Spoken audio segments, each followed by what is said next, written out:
Welcome back to Game Time Decision. That's Michael Farmer. I'm Keegan Miller, and this is the MLB episode for this week. That's right, not F1, not NASCAR, Major League Baseball. So let's get right into it. I guess we'll start with just some little fun news. City Connects. Yes. We have a few more teams with some new ones.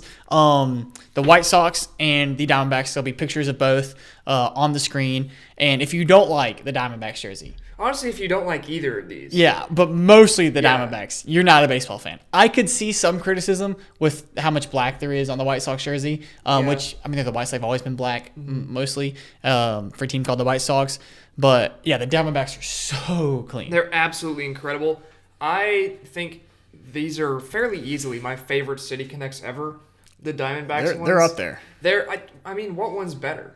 Like, I was a huge fan of the Cherry Blossom. I know not everyone was for the Nationals, but I think this one is so far clear. I think it's done the best at not just being a good concept by itself, but actually drawing on the team's history properly. Yeah. And I think it's the best marriage of that we've had so far. I think City Connects as a whole, other than the Rockies, have been cooking this year. The Astros ones were great. Astros. But listen, I'm not even a Diamondbacks fan at all, but I kind of want one. We were just talking if they had a hat, and I'm sure they will, because when they do City Connects, they do like a whole merch line with them. Yeah. If they had like a hat with the logo they have, just in those colors instead of the S or the snake little S, like the A logo, I'm definitely getting one of those because that's so clean. And now the White Sox, it's based off like Chicago Bulls, which both Chicago teams, so it's a really cool thing to draw from. What do you think about those? They were winning championships when the city of Chicago was winning championships, and I think they have the championships in like pennant years on the inside of the other than the Blackhawks, the only like Chicago championship since those was 2016. So but I don't know. That wasn't even the White Sox. Yeah, these are both good. It's like they've taken the criticism that like all the fans from like the last few years of these City Connects. That's why the Rockies ones are still bad. They have no fans. Makes sense. And I don't know why they changed the Rockies ones. The last ones were better. Yeah, like the rest especially were good. once they put the white pants with it. And they had like the map. It was really cool. And that's not a slight at Denver fans at all, by the way. If I lived in Denver, I too would struggle to be a Rockies fan, especially with how good the Avalanche and the Nuggets are. Yeah, exactly. You expect this, and then the Rockies are like. They're like the guys from Pawn Stars. Yeah. Like, the best we can do is 20 wins. 20 wins. You know that record the White Sox broke last year? Hey, the Rockies are a record-breaking franchise. Yes, they are. They're going to break lots of records this year, I hope. Yes. Or not I hope, I think. But let's talk about some actual baseball now. And let's get started with it just continues to be one of the biggest stories of the season, and that is the Orioles being unable to throw a competent pitcher that's not named Dean Kramer. Yeah, they're 29th in league ERA at 5.43 with the team ERA, and I mean this is one of those electric young lineup who you really want to root for and do root for, and you want them to succeed because the Orioles have been the Orioles for so long, and the years of all that sucking has accumulated to these years. With all these young talent. I mean they got this young talent for being. The lovable losers of the early 2000s and 2010s. And so now here they are, and they have that lineup, and they can hit a little bit. And well, this is what happens when you don't spend money on pitching. Yeah, and I mean, you see it time and time again. And the Orioles have never been the team to go out and spend a lot of money. But you thought with the new ownership group coming in, maybe, and they did spend a little money last season, but they're all like rentals and they guys spent aren't what I here. would call, as a lifelong fan, Cincinnati Reds money, where they went out and acquired guys that theoretically could be good, but once you get into the season, they're not really going to provide that. It's shut up the fan money. That's what it is. It's spending enough money to say we spent money. This is what you got. Enjoy it. And you look at what they're doing right now, and obviously there was the game where the Reds dropped 24 on them. This past Sunday versus the Royals, they gave up 7 home runs to the Royals. I don't know if I said Royals the first time. If I didn't, they played the Royals. And 7 home runs was a franchise record for Kansas City. So not what you want to be doing. You don't want to be giving up multiple record-breaking offensive days in the span of 2 weeks. Well, they lead the league in home runs given up at 51. They've given up 51 home runs already this season. For context on that, the Yankees lead the MLB in offensive home runs with 57. Yeah. So they've almost given up as many home runs as the best team. And that's not a good combination when you have to play the Yankees as much as you have to in your division. So they really need to start keeping the ball in the park. Okay, I know they had the new giant wall for a reason. Yeah, I know that's probably one of their main goals as far as pitchers meeting. Like, hey, let's try and keep the ball low. But They're struggling with it, and I don't. It's going to come down to the trading market. They're going to have to go get guys and trade for them because this lineup is not going to, especially in the division you're in. Now, the American League, very easy to get to the playoffs this year. You have a shot to the playoffs. It's not going to be through the division. It's going to have to be through the wild card. And you need to make a move fast. Yes, and even with the division you're in, with the guys who are also competing for the wild card that don't win the division, you're going to have to be really competitive down the stretch. And like you said, you cannot wait. You got to go get guys now and start that curve. Because if you wait till August, it's too late. Yeah, exactly. But I think that's enough about the Orioles for right now. I know all their fans have heard enough of that so far this season, but consider playing better baseball. Yes. And we're going to move on now to our highs and lows of the week before we wrap up with series picks at the end. And Keegan, give me your high.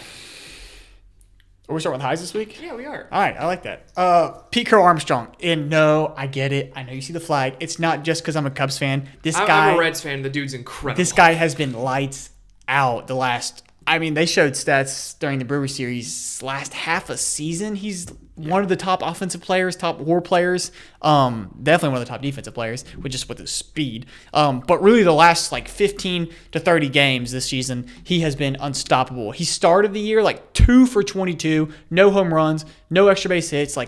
It was abysmal. And then something clicked. Yeah. And he took off. He has 9 home runs since then. He's top 5, I'm pretty sure, in home runs hit. With 9. But I mean, or maybe at 10 now. No, 9 home runs. He's currently tied for 6th right now. Yeah, had 2 on, Friday or Saturday against the Brewers? I believe so, yeah. Saturday. Had 2 on Saturday against the Brewers. Michael Busch also had a grand slam that game, so it maybe got buried a little bit because it was his first career grand slam. But yeah, he's lighting it up right now at the plate. And I know people are like, oh, well, he's not stealing as much bases as we thought he would. Well, it's hard to steal bases when the ball's going over the fence. Exactly, and you don't have the chance to. The stolen bases will go up. Obviously, he's not just going to hit, a home run every time he's at the plate. I think 5 out of his 10 hits on the last Cubs road trip were home runs. He had 10 hits, 5 of them were home runs. So, that's pretty good. Yeah, pretty good ratio. And you're not going to sustain that. So the stolen bases will come. But yeah, he's batting .297 in his last 30 games, just under 300, which is from where he started. Incredible. Yeah, for sure. Now, my high of the week is related to my preseason prediction, which a lot of people laughed at me for. And granted, it's very early, but I'm taking the screenshot. We're stopping the count. The Athletics, I almost said Oakland. The Athletics. How dare you? You can't even say Sacramento. I know. The Athletics are currently occupying the second wild card spot in the AL. They are winners of 5 of their last 6 series, and they're 8-2 in their last 10 games. Granted, of those series, 2 have been against the White Sox and 2 have been against the struggling Rangers. And one of them was against the Marlins, and the one they lost was against the Brewers. So they're not playing stiff competition, let's be honest. However, previous A's teams would have gone 7-30 in that stretch. Yeah. So it's great improvement. The power in the lineup that I talked about has absolutely been there. Tyler Soderstrom and Brent Rooker each have 9 home runs. This lineup is crushing right now. They're comfortably inside the top 10 in home runs in Major League Baseball. And I know they're playing in a AAA park, but still, previous A's teams, once again, would have been nowhere close, even if they were playing in a Little League park. So I think that this team has been a pleasant surprise so far this year. They're doing great, and I would love to see this momentum keep rolling because I think it's one of the more fun young cores in the game right now. Yeah, we just talked about the Orioles not being able to put it together. Same story with the A's. Stuck for so long getting this young talent now, and on paper you'd look at both these teams and give the Orioles a better shot. Oh, for sure. But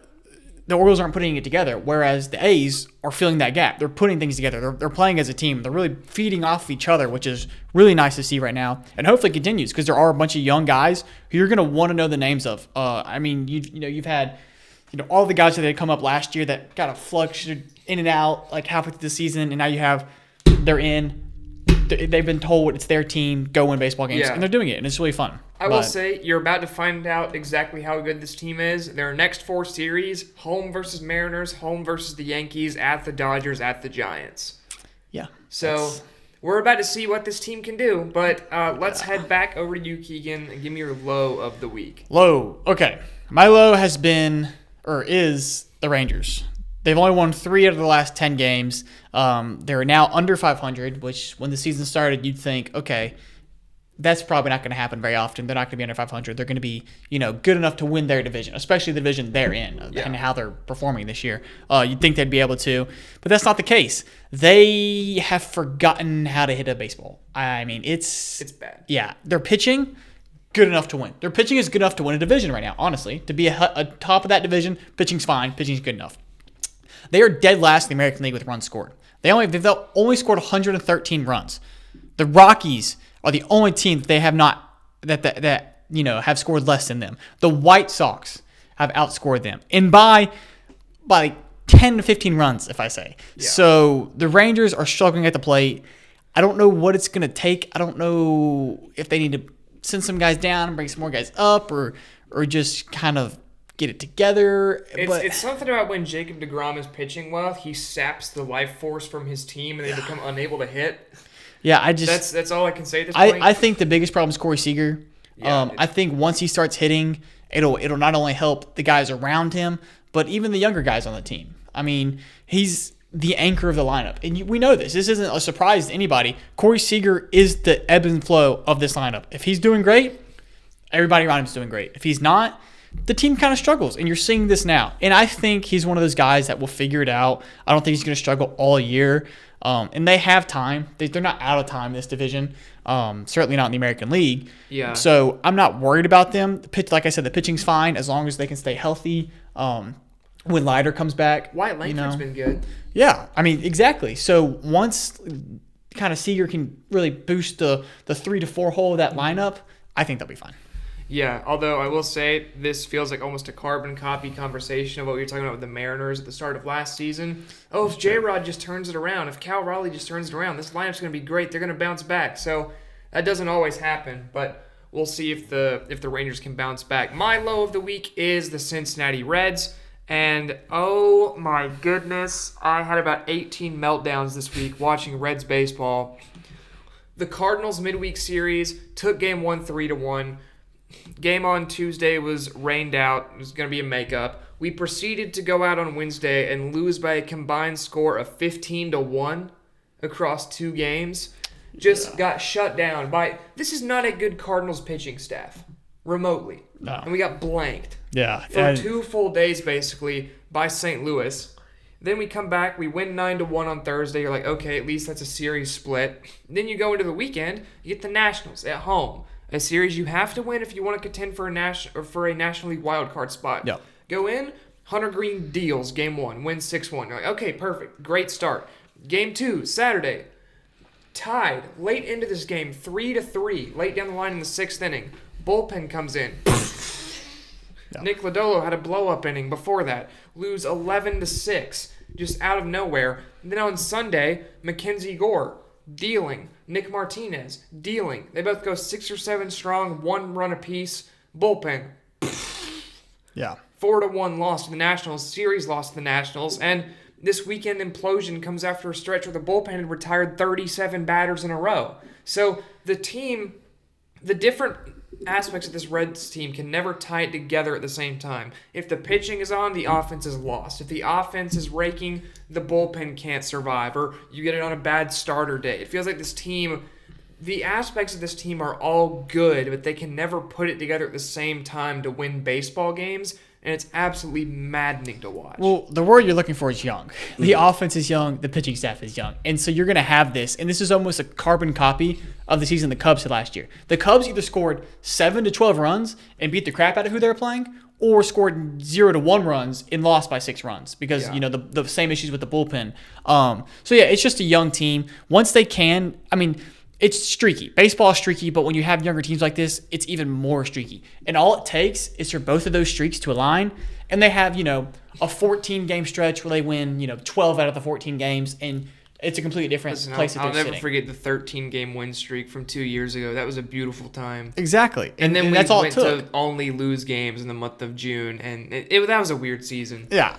So I think, like I said, if they can, just kind of funnel in a good 3 weeks with the electricity of the offense and the defense, because I don't know how y'all keep doing it. Every time y'all pull a bullpen guy up from AAA and he starts dealing, He throws 103, Dude, 104 Luis miles May. an hour. Yeah. Luis May was great. I'm like, where are you getting these guys from? I mean, she started back with Chapman way back when, and then it's just like Hunter Green. I mean, it's just every year you'll have a guy that's like, we just spawn in new guys. This guy throws 107, by the way. It's what are they doing in Cincinnati? Luis May came in immediately through 103. What is in that Skyline chili? And I need to start buying it. Actually, they're coming from Louisville, so it's whatever's in Louisville. But, I don't know, but we'll see what happens. I still think the team has potential for sure. They're only 2 games out of a wild card spot. If you can get a bit more consistency, you can turn it around. I will say, I would like to see Ellie hit the ball a little harder. He's been great on base. He is deadly consistent right now. He's starting to run more, though. Yeah, so he's starting to run more. That's really going to help y'all. He's walking well. He's getting good contact. I would just like to see him hit the ball a little harder. That's my bit nitpicky there. But on to series predictions now as we head towards this week. And we've got some good ones. And let's start with the 2 that are in the middle of the week this week. And those are Padres at Yankees and Mariners at A's. Let's start with Padres-Yankees. Who do you have in this one? I wanted to go... This one's close to me. I wanted to go Padres just because I trust the pitching staff a little better. Mm-hmm. But with it being in Yankee Stadium, you know this offense is probably the best offense in baseball this year, especially at Yankee Stadium. They're super electric. Tatis has cooled off a little bit. He's still having an amazing season. But I just don't – Aaron Judge hasn't cooled off, and that's kind of like – this series really comes down to who has a better series. Fernando Tatis or Aaron Judge. Yeah. Because those guys are good enough to carry a team to a series win. Mm-hmm. I mean, Judge has pretty much done it for 3 years. So, I mean, you can argue the Padres pitching. If it was in San Diego, I'm going San Diego.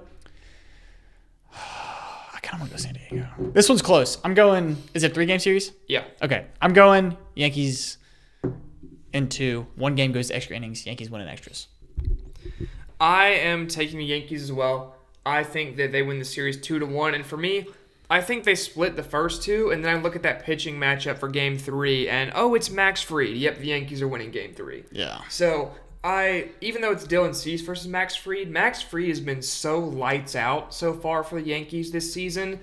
I just think him, and if it's a rubber match, the Yankees take that. I think the Padres' only path to the series win here is winning the first 2, and it's King versus Schmidt in Game 2, and then Game 1 is Pivetta versus Rodon. Yeah. I think the Yankees take at least one of those, so especially, like you said, Yankees at home, give me New York for that one. No, I don't like that. I think, I don't know what you're doing Wednesday night, but tune in to the Yankees-Padres game. Yeah, it's going to be great. That one's going to be a good game. Mariners-A's.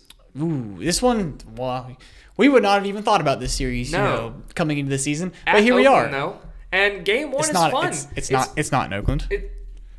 In Sacramento, as I'm now banned from YouTube by Rob Manfred, but it's Miller versus Severino Game 1. I think that's fun. Yep, very fun.